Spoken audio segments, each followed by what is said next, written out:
Então vamos lá, pessoal, vamos começar, né? 8 horas, então vamos fazer a prece.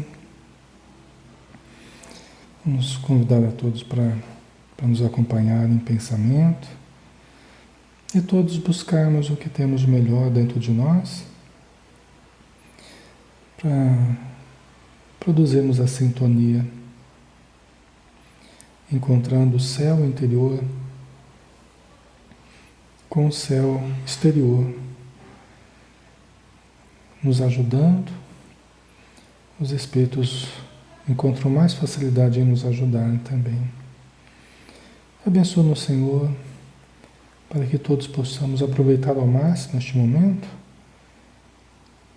e aplicarmos tudo o que aprendemos com Joana, as janelas de luz que ela abre em nossa mente, modificando conceitos e em seguida trabalhando os nossos sentimentos. Porque o coração acaba seguindo o que a mente viu. Ajuda-nos, Senhor, também socorrendo-nos espiritualmente, amparando os irmãos que necessitam, que sempre estão próximos a nós e aproveitam estes momentos para também se fortalecerem na vida espiritual. Que os nossos lares se iluminem e que a nossa casa mental possa irradiar muita luz, hoje e sempre, que assim seja.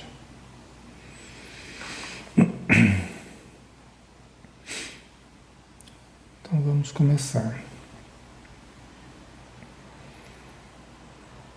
Vamos então pegar o Amor e Motivo Amor, né? Nosso livro de hoje. Nós estamos ainda no capítulo 1. No capítulo 1, Amor e Motivo Amor, nome do capítulo, tá?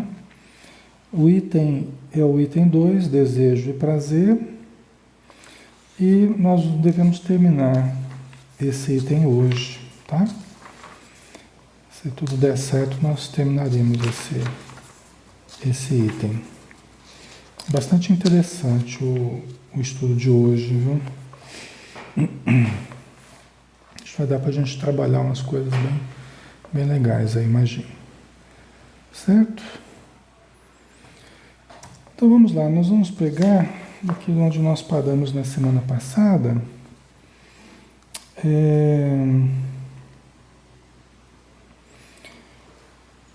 O último parágrafo que nós lemos, só para a gente rememorar, tá? Sejam todos bem-vindos, um abraço, tá, pessoal? Muita luz para todos aí. Para a gente rememorar o último parágrafo, foi esse aqui, olha. Muitas pessoas consideram o prazer apenas como expressão da lascívia e se olvidam daquele que decorre dos ideais conquistados, da beleza, daqueles que decorre da beleza que se expande em toda parte, pode ser contemplada nas inefáveis alegrias do sentimento afetuoso, sem posse, sem exigência, sem o condicionamento carnal. Isso aqui foi o último parágrafo que a gente estudou, tá? Na semana passada.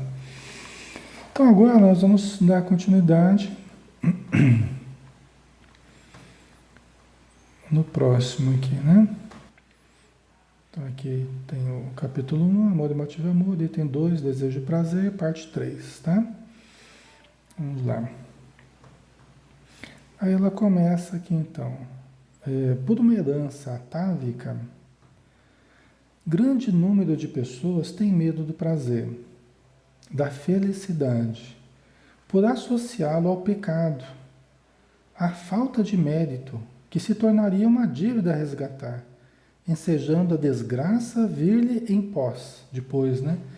Ou talvez como uma tentação diabólica para retirar a alma do caminho do bem, tá? É muito importante esse parágrafo, né? Nós estamos falando desejo e prazer, né? O estudo nosso é sobre isso, né? Muito interessante. Vamos analisar aqui, pessoal. Olha, por uma herança atávica, tá? algo que veio atado a nós. Nós temos os atavismos, aquilo que nós trazemos já no nosso inconsciente, né? Aquilo que nós trazemos já fixado em nós, né?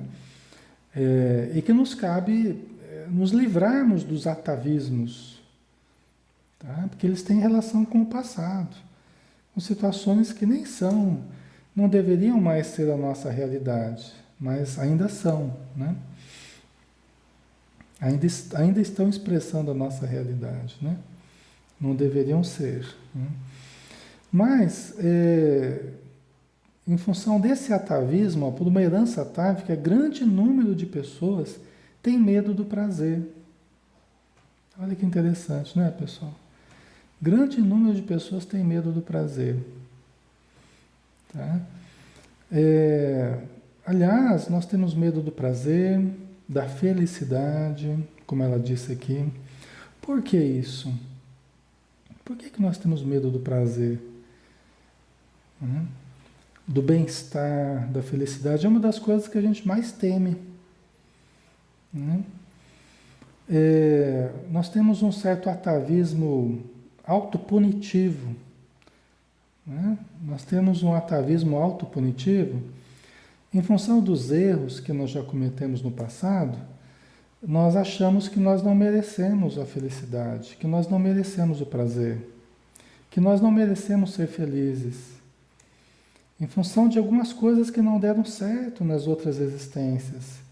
Entendeu? É lógico que isso é alimentado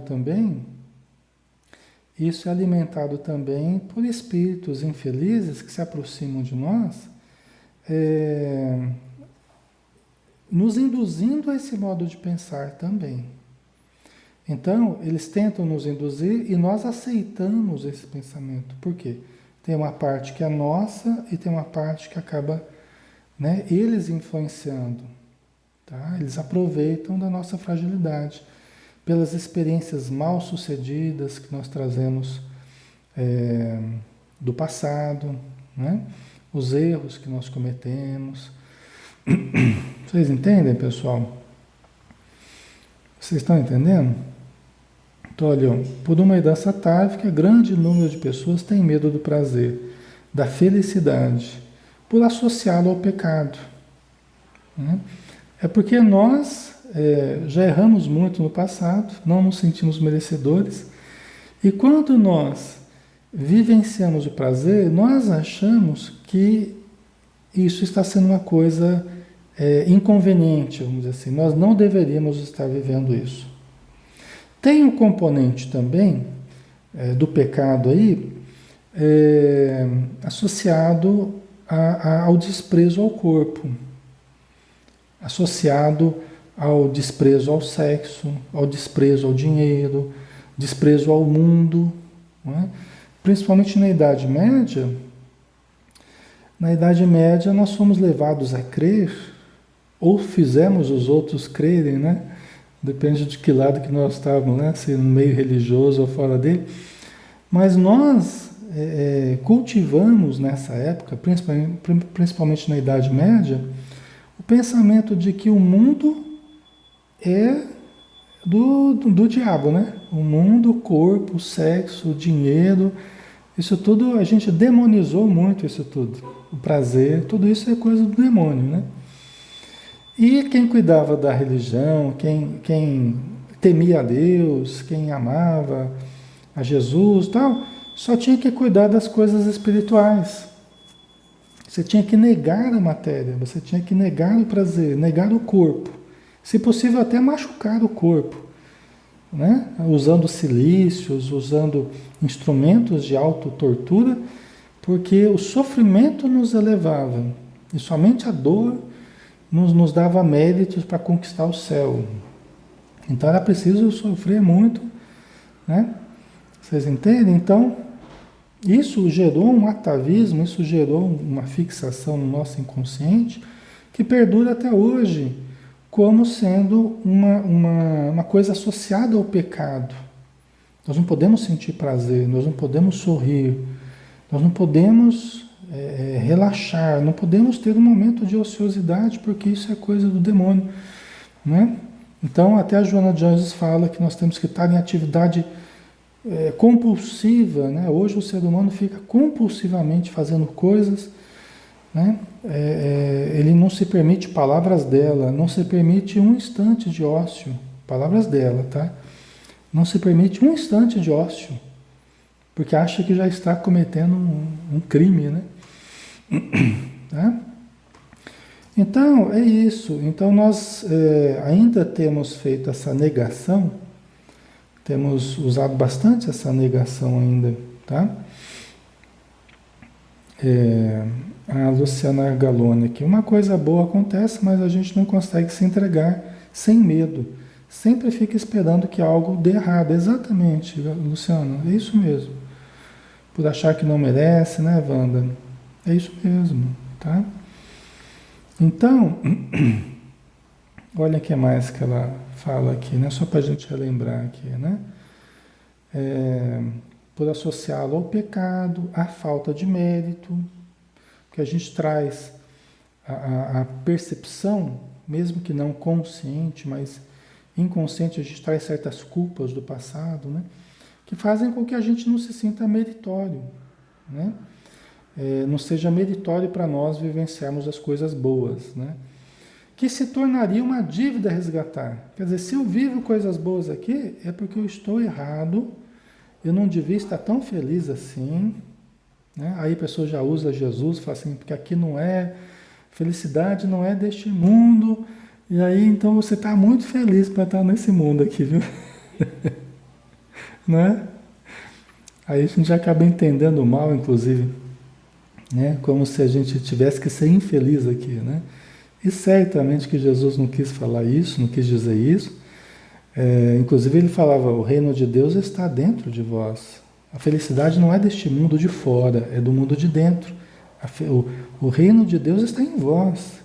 Não procureis alhures. Ele não vem com aparências exteriores. Quer dizer, não é uma coisa superficial de fora. O reino de Deus está em nós. Tanto de dentro de nós, né? E nós podemos vivenciar a felicidade aqui também, que tem muita gente que está no plano espiritual, mas está infeliz. Tem muita gente que está assim de espírito que está no plano espiritual e está infeliz. Quer dizer que não é só porque eu estou na matéria que eu deva ser infeliz. Eu tenho que ser feliz agora, eu tenho que buscar a felicidade agora. É lógico que não é a felicidade de novela, né? Não é a felicidade a qualquer preço, né? Nós vamos buscar nos ajustar da vida material sem esquecer da vida espiritual, harmonizando uma coisa e outra, né? Mas a pessoa acha que ela não tem méritos, né? E aí passa a ser uma dívida. Se ela vivenciar a felicidade aqui, se ela vivenciar a alegria aqui, o bem-estar aqui, então ela vai estar criando uma dívida para ela, tá? O que não é verdade, né? Nós podemos ser amorosos, podemos ser pessoas bondosas, pessoas benquistas, tal, e vivenciarmos o prazer, vivenciarmos a alegria, vivenciarmos o bem-estar, né? Na medida do possível. Tá? Isso não é um pecado, não. Tá? Nós temos que aprender a vivenciar o amor sem dor. Por quê? Porque a gente acha que, inclusive tem o jargão popular lá, que se você ri muito num dia, no outro dia você vai chorar, né? Então a gente associou de uma tal forma as coisas ruins às coisas boas, que depois de uma coisa boa sempre vem uma coisa ruim, que eu começo até a evitar das coisas boas, com medo das coisas ruins que vêm depois. Sendo que isso está só na nossa mente. E às vezes a gente começa a produzir isso por nós mesmos, inconscientemente, porque a gente passou a acreditar nisso, né? Não que isso fosse verdade, mas o que a gente acredita, assim é, né? O Henry Ford falava, se você acha que pode e acha que não pode, em ambos os casos você está certo. Por quê? Porque é o que você pensa que vai acabar sendo diferencial, né? Conforme você acredita, assim é. Né? A Fátima está dizendo, Fátima Lima, a felicidade é uma escolha, uma decisão, perfeito. Tem até um livrinho lá da Joana de Ângeles, né? Momentos de Saúde, que ela fala justamente isso. Tem uma lição que se chama A Decisão de Ser Feliz, que ela fala exatamente isso. Não é uma condição, é uma decisão. Né? Não fui colocado numa situação feliz ou infeliz. Eu é que decido, diante das circunstâncias em que eu estou, se eu serei feliz ou não. É uma decisão minha. Né?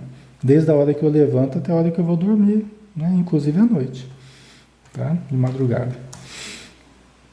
Certo, pessoal? Então, continuando aqui, ainda nessa tela aqui, porque ainda tem coisa importante aqui. Né? Se tornaria uma dívida a resgatar, ensejando a desgraça vir em pós. Quer dizer, se você vive uma coisa boa, depois vem uma desgraça, né? Ou talvez com uma tentação diabólica, para retirar a alma do caminho do bem. Pode acontecer? Pode. Né? Pode sim. Dependendo do prazer que é, dependendo da natureza daquilo que nós estamos vivenciando ou querendo vivenciar, né? Isso pode acontecer? Pode. Os espíritos infelizes podem tentar nos despertar prazeres nocivos? Pode. Mas não é tudo que acontece na nossa vida que vai ser nocivo, né, pessoal? Nós temos que ter essa noção também, né? Senão a gente não vive, né? Não é tudo que será nocivo, graças a Deus. Existem muitos prazeres, muitas coisas boas para gerar felicidade na gente, para gerar alegria, bem-estar. Tá? Tem muita coisa boa para a gente vivenciar. E não necessariamente que seja uma tentação diabólica para tirar a gente do caminho do bem. Tá? Então a gente tem que também tomar cuidado com os exageros aí, né? Aí continuando aqui.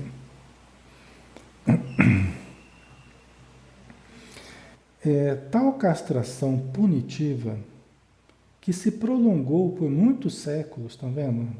Tem origem lá para trás, né? Ao ser vencida, deixou uma certa consciência de culpa, que liberada, vem conduzindo uma verdadeira legião de gozadores ao desequilíbrio, ao abuso, ao extremo das aberrações. Tá? Vocês entenderam, pessoal? Então, novamente, ó. Tal castração punitiva, porque foi um comportamento castrador. Um comportamento externo, geralmente vinculado à religião, castrador, né? Mas que depois se tornou algo interno, foi internalizado por nós, como pecado, como coisa proibida, né? Como um erro, sentir prazer, um erro, coisa do corpo, coisa do sexo, isso é coisa da matéria. Né, coisa do pecado, tal. Se prolongou por muitos séculos. Ao ser vencida essa castração, veja bem, não foi totalmente vencida não, tá? Nós vivemos muito ainda dessa castração.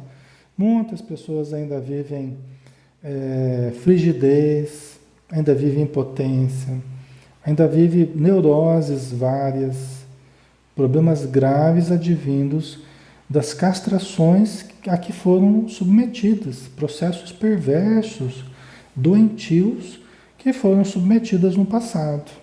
E algumas pessoas ainda no presente, sob o nome da religião, sob o nome de servir a Deus e várias coisas aí que ainda estão submetidas a sistemas muito rígidos, muito castradores ainda, né? Gerando sofrimento. Mas, como ela diz aqui, né, isso deixou uma certa consciência de culpa, que liberada, né, de certo modo a sociedade tem se libertado, tem se permitido mais ser feliz, tem se permitido mais sentir prazer. Né? E aí a gente acaba caindo no extremo oposto.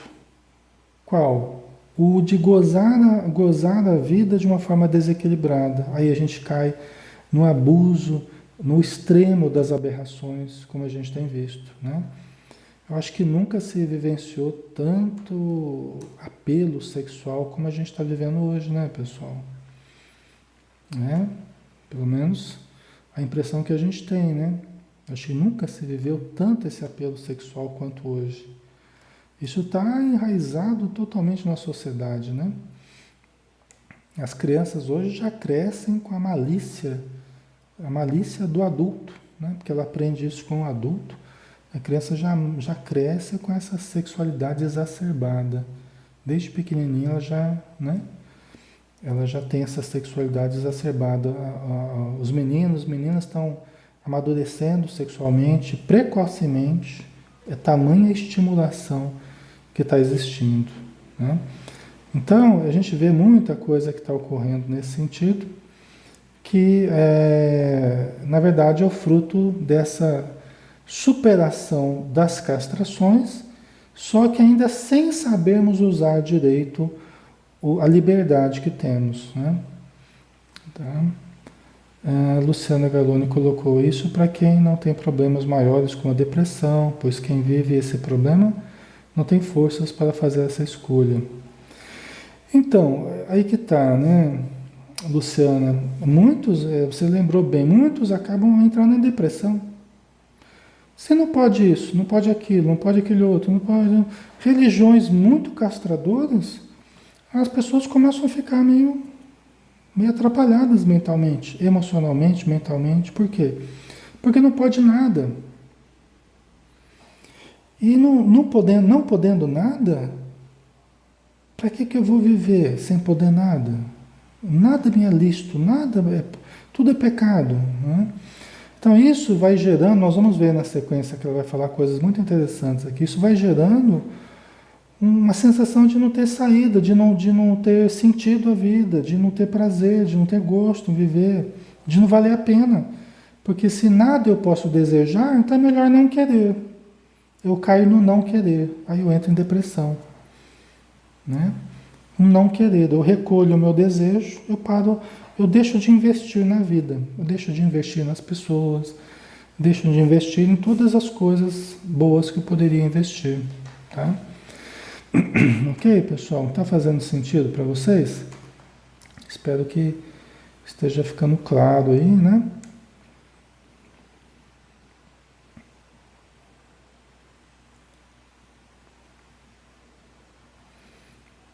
Deixa eu ver aqui. A Fernanda colocou: existe um propósito espiritual das trevas para antecipar essa sexualidade nas crianças? Olha, Fernanda, eu acho que sim, né? Acho que é bem do gosto dos espíritos inferiores, porque eles atiçam a inferioridade, não somente nas crianças, em todas as pessoas, né? Acabam nos chamando para o lado mais primitivo da vida, né? Então eles estão atiçando o lado mais primitivo, mais agressivo, porque não só a sexualidade, mas a agressividade está também uma coisa muito exacerbada, né? Então a sexualidade e a agressividade muito fortes hoje em dia, tá?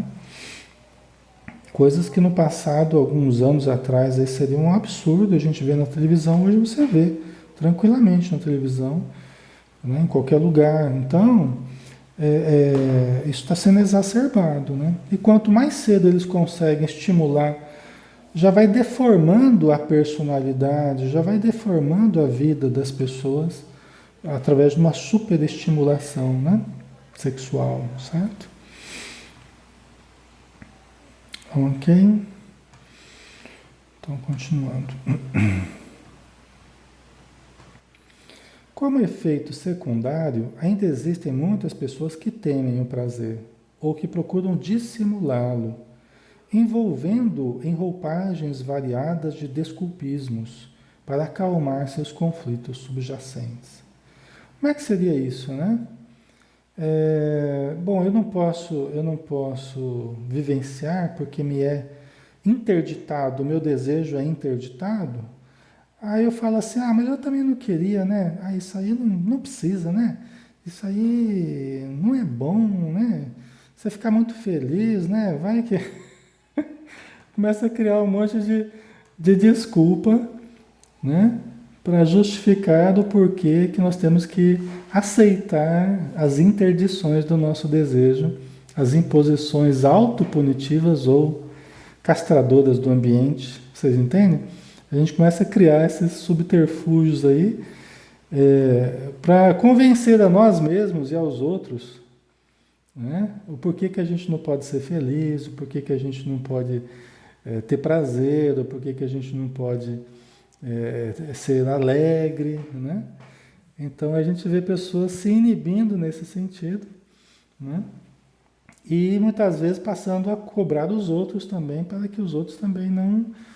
Você está muito feliz, hein? Eu não sei não, hein? Né?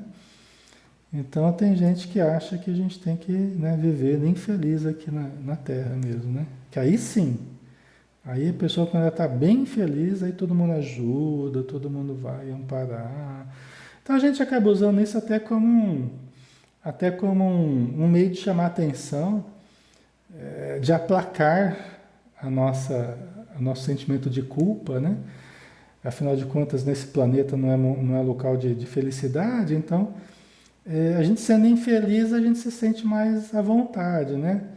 A gente se sente mais na nossa, vamos dizer assim. Tem famílias inteiras que acham que não podem ser felizes, que vieram para sofrer mesmo, né? Às vezes eu brinco com vocês, a pessoa fala, meu bisavô já sofria, meu avô sofria, meu pai sofre, eu sofro também, porque a nossa família é sofredora, né? A gente não veio para ser feliz, não sei o quê. Então esses mitos, eles acabam assumindo verdadeiras realidades, né? A gente acaba tendo isso como uma verdadeira realidade, como uma verdade, de fato, e acaba se tornando verdade. Às vezes eu lido com pessoas que eu percebo nitidamente que elas estão vivendo essa verdade, aceitando essa verdade, e aí é o que acaba existindo na vida delas, né? A vida é, para mim, o que eu digo que ela é, né? A Luciana colocou, vivi a minha vida toda sendo castrada pelos meus pais, e isso com certeza influenciou a pessoa que me tornei, né? Então... São coisas que a gente tem que ir se libertando devagarzinho, né? Nós temos que ir entendendo, nos conscientizando como é que isso funciona comigo e como é que eu posso me libertar disso. Como é que eu posso me permitir mais ser feliz, me permitir mais extrair prazer da vida que eu estou vivendo. É um desafio para mim. Extrair prazer das coisas saudáveis, extrair prazer das coisas lícitas, das coisas benéficas, né? Que coisas são essas que eu posso fazer, que eu posso extrair do prazer? Como eu posso me relacionar com as pessoas de uma forma benéfica, prazerosa? Como eu posso trabalhar de uma forma prazerosa? Como eu posso lidar com a religião de uma forma prazerosa? Tá? É um desafio para cada um de nós. Não existem fórmulas prontas. Existe o caminho que cada um vai trilhar, tá? Cada um vai descobrir a si mesmo, né? Certo? Então, continuando aqui. Acentuamos, porém, que o prazer é uma força criadora, diz a Joana de Ângeles. Ela está chamando a atenção para isso. Não é uma coisa ruim, é uma força criadora, predominante em tudo e em todos, responsável pela personalidade, mesmo pela esperança. Olha que importante isso que ela está falando, pessoal. Vamos prestar bem atenção nisso. Ó. Acentuamos, porém, que o prazer é uma força criadora, importantíssima, né? Goethe, como nós vimos, né? Aquele filósofo, escritor, falava que era uma verdadeira dádiva de Deus, né? Para as criaturas que se entregam à vida, né? Que investem na vida. É uma força criadora predominante em tudo e em todos. Por quê? Porque nós estamos mergulhados em Deus. Então é coisa boa para todo lado. A realidade divina nos cerca, nos perpassa o tempo todo, né? Essa força criadora, né? É a expressão divina do eu criador. Quem que é o criador? É Deus. Então o prazer é uma força criadora. É uma coisa que emana de Deus, uma coisa divina. Predominante em tudo e em todos, responsável pela personalidade. Olha que interessante. O que tem a ver o prazer com com a personalidade. Né? O que tem a ver o prazer com a personalidade? Eu até já falei um pouquinho disso para vocês em alguns estudos passados, que a criança pequenininha ela é movida pelo princípio do prazer. Então, ela busca o prazer, ela busca a satisfação. Se ela está com fome, ela vai chorar até alguém resolver dar comida para ela, dar leite, né? Para desfazer o mal-estar, para ela sentir o prazer, né? De estar nutrida, de estar com as suas necessidades. Se ela faz as necessidades dela, né, na fralda lá, ela fica lá molhada, ela vai chorar pedindo para tirar, né?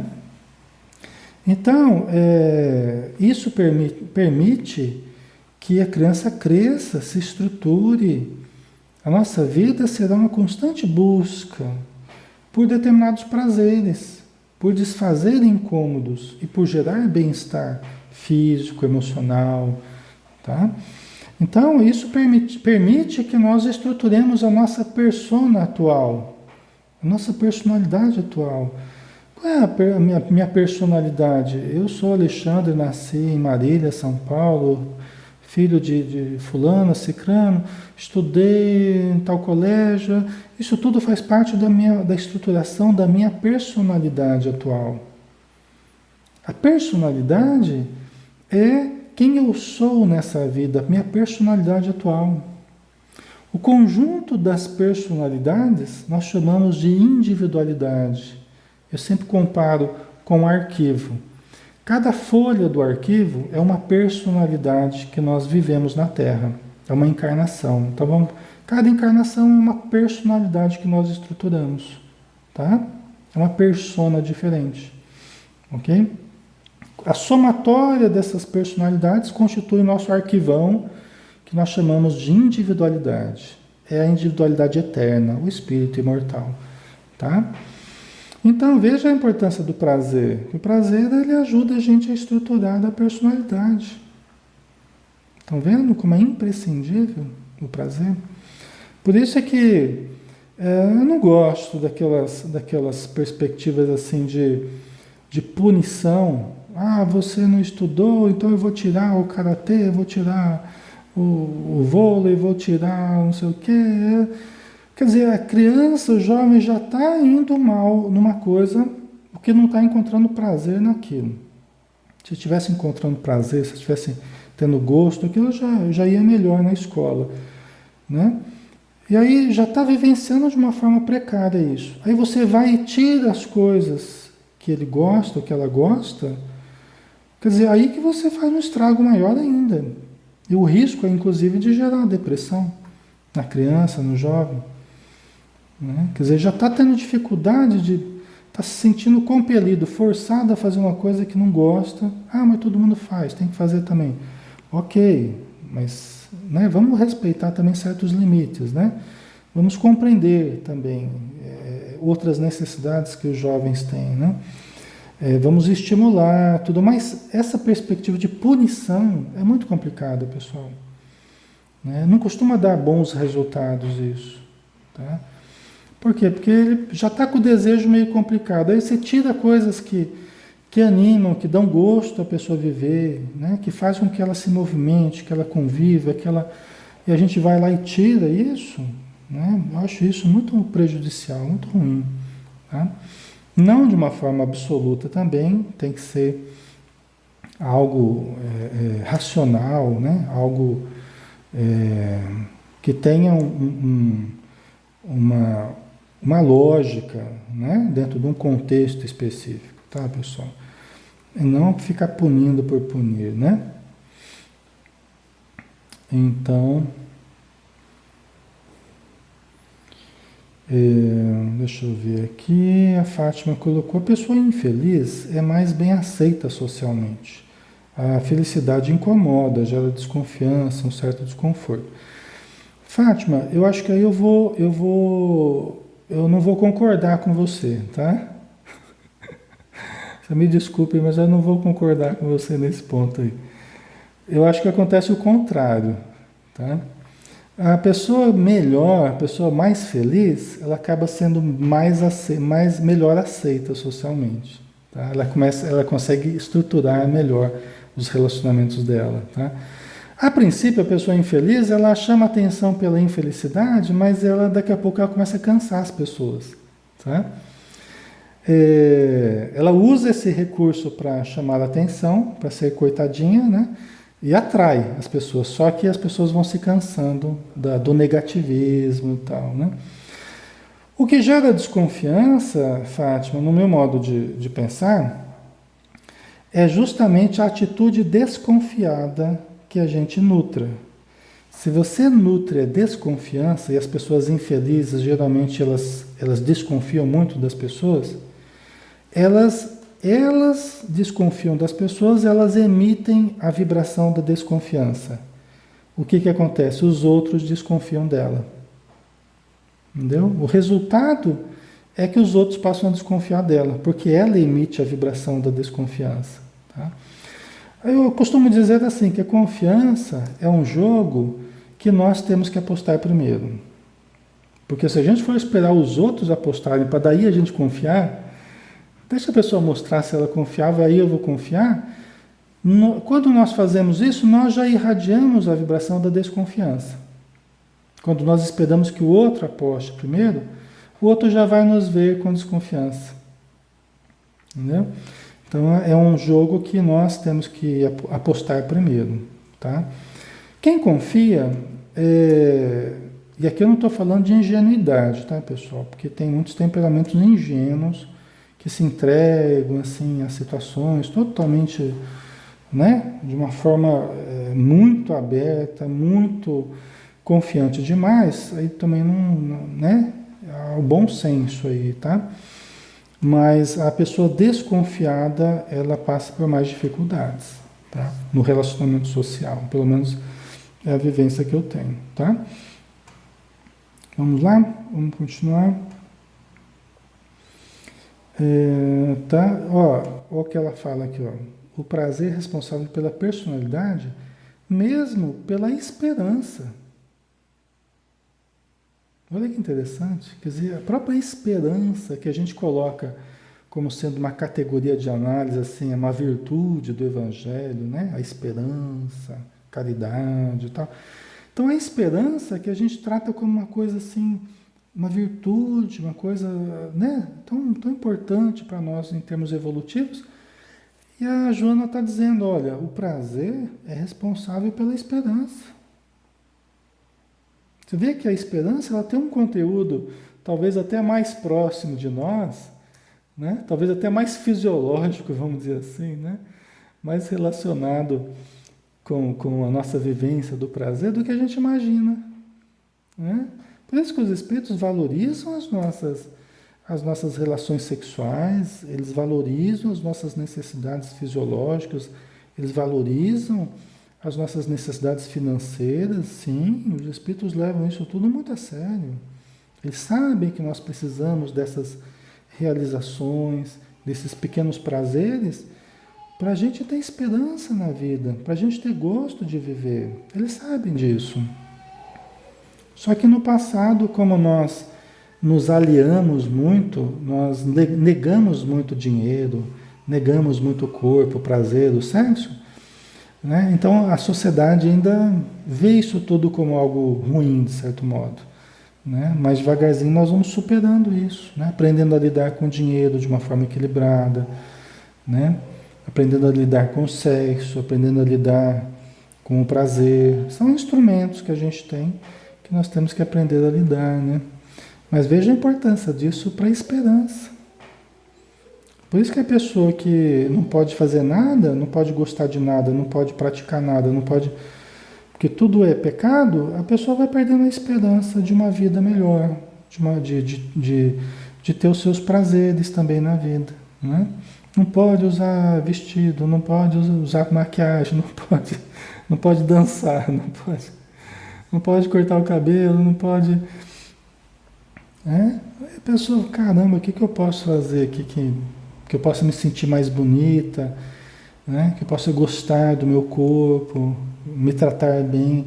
Aí o que que surge? Aí começa a surgir os prazeres masoquistas. Se eu não posso sentir o prazer nas coisas boas, o que que me resta? Começar a buscar os prazeres masoquistas, né? Aí os prazeres de me automutilar, o prazer, né, de me afligir, o prazer de ser infeliz, de chamar a atenção das pessoas pela infelicidade. Vocês entendem? Se a gente fica privado de sentir prazeres com as coisas boas, normais, né, a gente é levado a buscar os prazeres que seriam patológicos, tá? Ou seja, sai mais caro o molho do que o peixe, né? Vocês entendem? Ah, Fernanda, esse tipo de castração do prazer influencia, causando danos no perispírito? Depende, né? Se a pessoa entra por esse caminho que eu acabei de falar, Fernanda, o caminho de, já que eu não posso buscar prazeres normais e ilícitos, inclusive, mas que pela rigidez do esquema em que eu sou interditado no meu desejo, então eu vou buscar nos prazeres masoquistas, né? Então aí eu posso causar, sim, nas mutilações, nos danos que eu posso causar para mim, tá? Arriscando a minha vida, tá? É um tipo de prazer autodestruidor, né? Autodestrutivo, né? Pode causar danos ao perispírito, sim, tá? Ok? Então vamos ver aqui.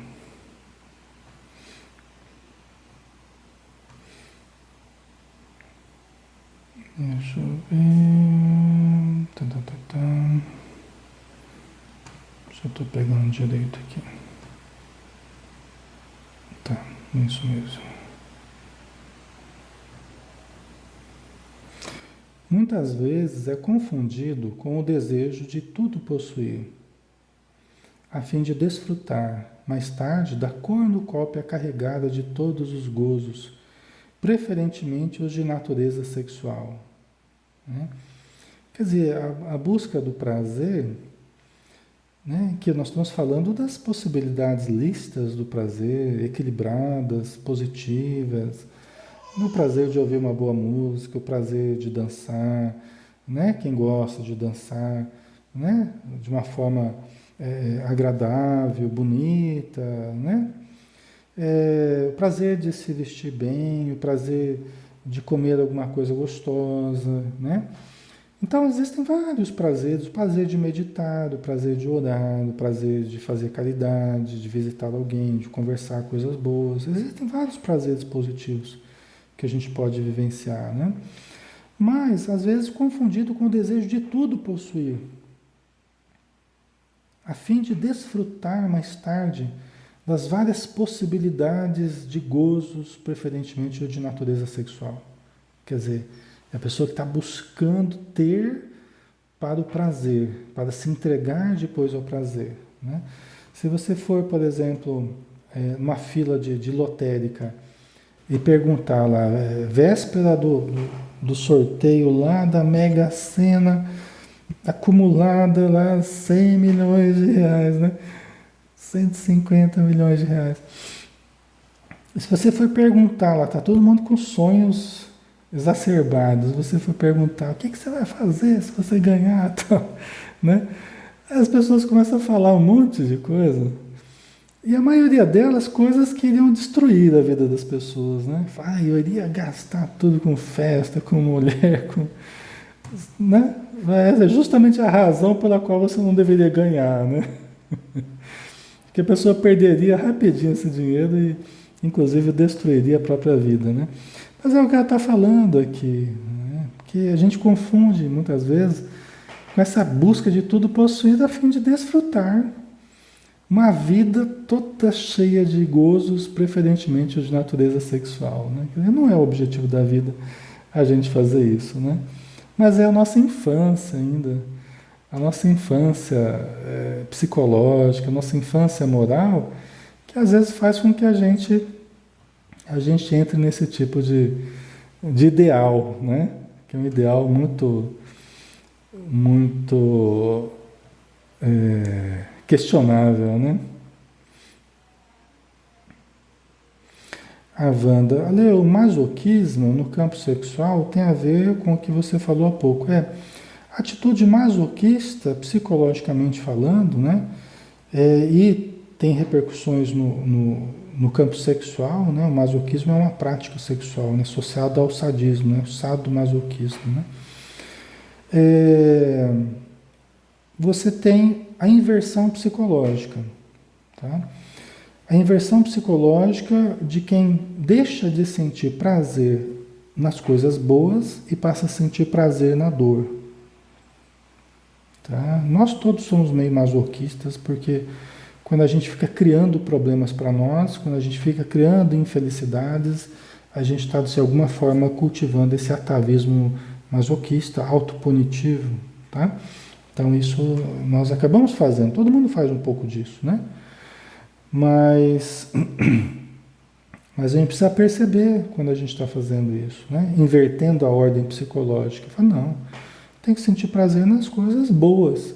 E se a gente precisar, tem que buscar ajuda psicológica mesmo, buscar psicoterapia para ver o que está acontecendo, né? A Lucélia colocou, Alexandre, esses cuidados exagerados com lipoaspiração, silicone, como a doutrina vê isso? Então, eu não posso falar como a doutrina vê, Lucélia, né?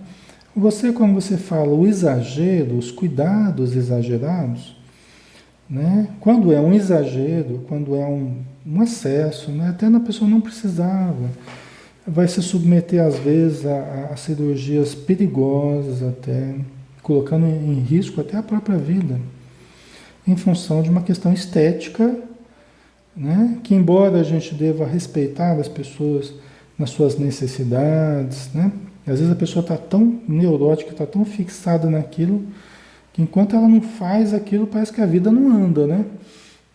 E às vezes ela faz que acabe acontecendo isso mesmo. Ela fica tão fixada na falta de auto-amor, de não se gostar, que para algumas pessoas às vezes faz uma coisa assim e acaba até ajudando, mesmo que não resolva de fato o problema, mas acaba ajudando um pouquinho para pelo menos a pessoa desencanar um pouco. Pronto, resolveu o seio, tá mais bonitinho, agora vamos cuidar de outras coisas, né?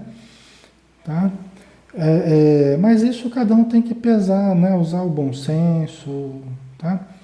Tomar cuidado, né? Porque tem cirurgias aí que não sei se vale a pena, né?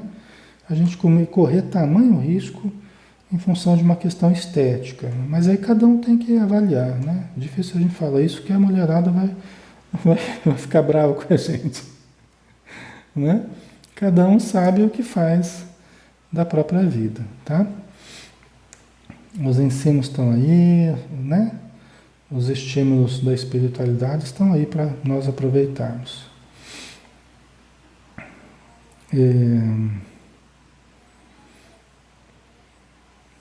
Deixa eu ver aqui.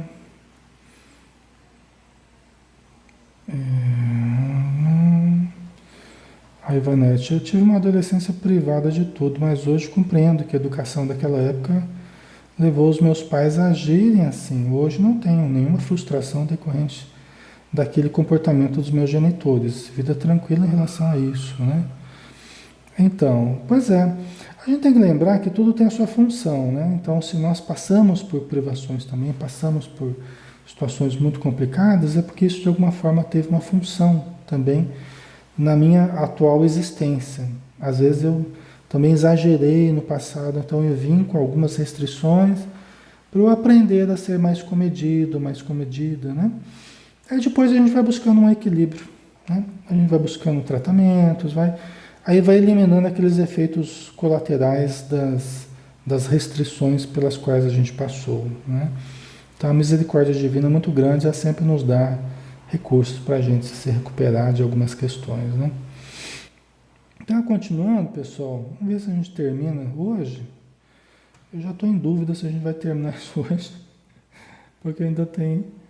Eu acabei me alongando aqui, né? Mas vamos lá. Wilhelm Reich, o eminente autor da bioenergética, ele era um austríaco, viveu muito tempo na Alemanha, depois foi para os Estados Unidos. Ele é considerado o criador da terapia corporal. Eu estudei bastante terapia corporal, fiz uma formação, então é um assunto que a gente entende um pouquinho, tá? Ele centrou no prazer todas as buscas e aspirações humanas, considerando que a pessoa é somente o seu corpo e que este é constituído por um sistema energético, tá? É muito interessante a terapia corporal. O Wilhelm Reich, embora a princípio o que a Joana de Ângeles fala parece uma coisa muito materialista e tal, mas existem conexões muito interessantes com o espiritismo, com o perispírito, tá? O Reich, ele era um psiquiatra, um médico psiquiatra, né? E era um psicanalista. Ele foi um dos seguidores de Freud, tá? Ele foi um dos que seguiu mais à risca, assim, a teoria da sexualidade de Freud, que é a base da psicanálise, tá? Então, ele centrou muito na questão corporal e na questão sexual, energética, a nossa realização, a nossa saúde, ele centrou totalmente nisso, tá? Então vamos lá, o Reich, ele percebeu que quando os pacientes eram submetidos à massagem profunda aqui do masseter, desse músculo aqui, masseter que chama, quando ele fazia massagem nos pacientes, ele trabalhava com o corpo do paciente. Então usava massagens e tal. Ele percebeu que o paciente trazia episódios de raiva. Por quê? Quando a gente fica com raiva, você cerra os dentes, né? Você aperta aqui, você tensiona essa região. Tá? Então ele percebeu que quando ele mexia com o corpo, o paciente expressava lembranças e sentimentos de raiva. Por quê?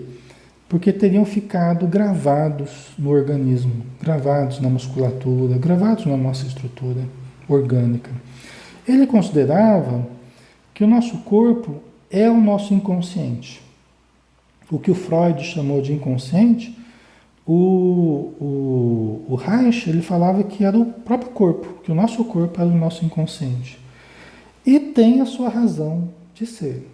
Tá? Tem a sua razão de ser. Por exemplo, eu compreendo realmente o corpo, principalmente tendo estudado a terapia corporal, como sendo a parte física do nosso inconsciente. A parte física, a parte orgânica do nosso inconsciente. Por que eu falo isso, pessoal? Porque quando nós moldamos o nosso corpo, nós o fizemos totalmente ou quase totalmente inconscientes. Todo o processo de gestação, os campos energéticos do perispírito, eles moldaram o nosso corpo, eles foram moldando as células, a embriogênese, né? Toda a embriologia, toda a evolução embriológica que nós fizemos ali, todo o processo de amadurecimento do nosso organismo, foi feito inconscientemente. Entendeu? O nosso perispírito expressava automaticamente no corpo que estava se formando e implantando as necessidades que nós teríamos na nova vida. Tá? E durante a nossa existência, toda ela nós vamos fixando realmente no nosso corpo emoções, traumas, né? Nós vamos bloqueando energias, nós vamos moldando inclusive o nosso corpo de um modo inconsciente. Nosso corpo é muito mais plástico do que nós imaginávamos. Nosso corpo é muito mais moldável do que nós imaginávamos. Mesmo no Espiritismo, nós achávamos que isso é genético, se a pessoa é gorda, é magra, se é bonita, é feia, né? A gente achava que tudo era genético. Mas cada vez mais a gente vai entendendo que há muito mais plasticidade nessa genética do que a gente imaginava. Tá?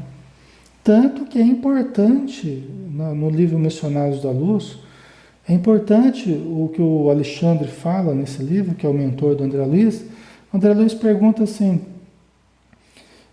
Alexandre, como é que vai ser a forma do espírito que está reencarnando, o caso do Segismundo que estava reencarnando, como é que vai ser a forma dele?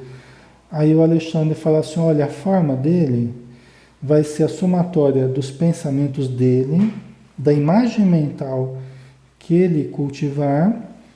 Se ele, no caso, era um espírito mais consciente, ele estava entrando na vida mais conscientemente. Mas a maioria das pessoas não faz isso, não. Entra inconscientemente mesmo. Vai ser o resultado da forma de pensar da mãe, do molde mental da mãe, dos espíritos que estavam ajudando na reencarnação, dos parentes, das pessoas próximas que também projetam pensamentos sobre a criança que está se formando. Olha que coisa complexa. Quer dizer que a forma final da pessoa seria a somatória de todos esses moldes mentais de várias pessoas. E não apenas de uma pessoa, de outra, ou apenas da genética. Então a pessoa vai herdar os genes do pai e da mãe e o resultado final vai ser aquele. Não é assim, 2 mais 2 igual a 4, não. Tem muito mais fatores aí nessa equação. Vocês entendem? E durante toda a nossa vida, nós somos muito mais moldáveis do que a gente imagina, pessoal.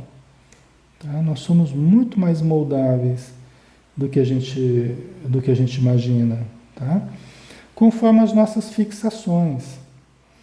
Nós vamos ter que desenvolver, nós vamos terminar isso na semana que vem, porque não vai dar para a gente trabalhar esses conceitos assim. Vocês entendem a importância disso?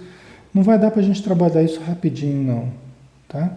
Só en passant, o Reich ele percebeu, ele criou a teoria dos anéis. Tá? Só vou fazer uma prévia, né? A teoria dos anéis. Ele falava que nós temos alguns anéis no nosso corpo. O anel ocular, o anel oral, o anel cervical, o anel torácico, o anel abdominal e o anel pélvico, da região do quadril. Tá? E que nós poderíamos gerar tensões, bloqueios energéticos desses anéis. Tá? O que geraria certos problemas, né? Em caso de bloqueio da energia, tal, das regiões específicas conforme os anéis que nós temos, as fixações, nós temos os bloqueios. Então seria uma união da nossa estrutura emocional com o corpo físico. Tá? Então isso tudo a gente vai dar uma passadinha de uma forma mais desenvolvida aí na semana que vem, tá bom? Porque hoje já não vai dar mais tempo, eu não quero cansar muito vocês não, tá bom? Certo, pessoal? Deixa eu só ver o que vocês escreveram aqui. A Fátima colocou, qual livro você citou? Ixi, agora eu nem lembro, hein, Fátima? Sobre qual assunto, Fátima? Depois você me lembra aí, tá? Ai, ai. Aí o Reich, ele falava que o inconsciente sendo o nosso corpo, ele acaba sendo o registro de tudo que nós vivemos. E tem uma certa razão.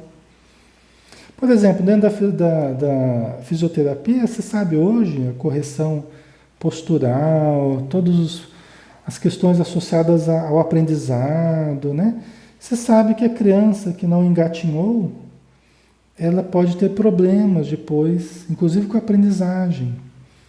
Por quê? Porque ela não registrou no corpo. A parte motora é uma base fisiológica para outras coisas futuras, para outros aprendizados. Tá? Então o corpo é base para algumas coisas importantes. Se nós não temos certos registros no corpo, ou se nós temos registros problemáticos, muita tensão na infância, por exemplo, nós podemos nos construir em cima dessas tensões acumuladas. Tá?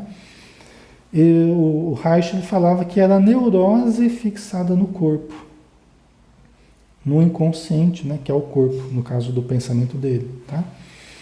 Então você tinha que trabalhar psiquicamente para liberar a neurose, mas tinha que trabalhar também fisicamente, né, para ajudar a liberar essa neurose. Por isso que ele passou a colocar o corpo em terapia. Freud virou para o paciente e falou assim: eu não quero saber do seu corpo, só quero saber do seu pensamento. Então ele saiu do raio de visão do paciente, ficou de costas para o paciente e desenvolveu a associação livre, né? O paciente deitava no divã e falava aquilo que via à mente, e o Freud nem olhava para o paciente, só ficava nos pensamentos dele, nas frases que o paciente falava, né? Ele virou as costas para o corpo do paciente. O Reich, ele usou a psicanálise, mas ele colocou o corpo em terapia. Ele disse: não, eu quero o seu corpo, eu quero entender do seu corpo, eu quero entender a neurose que está fixada no seu corpo, tá? Isso é muito interessante, viu, pessoal? Isso, vamos ver se semana que vem a gente desenvolve um pouco melhor, tá bom? Certinho? Então vamos fazer a nossa prece final e aí a gente termina por hoje. Senhor Jesus, abençoa todos que estiveram conosco, que estão ou que estarão nas próximas semanas. Abençoa a nossa noite, o nosso descanso e ajuda-nos, Senhor, a compreendermos a cada dia melhor as nossas necessidades, os nossos desejos, as nossas possibilidades, os nossos deveres. Ampara-nos, Senhor, para que a cada dia estejamos mais lúcidos e mais amorosos. Que assim seja.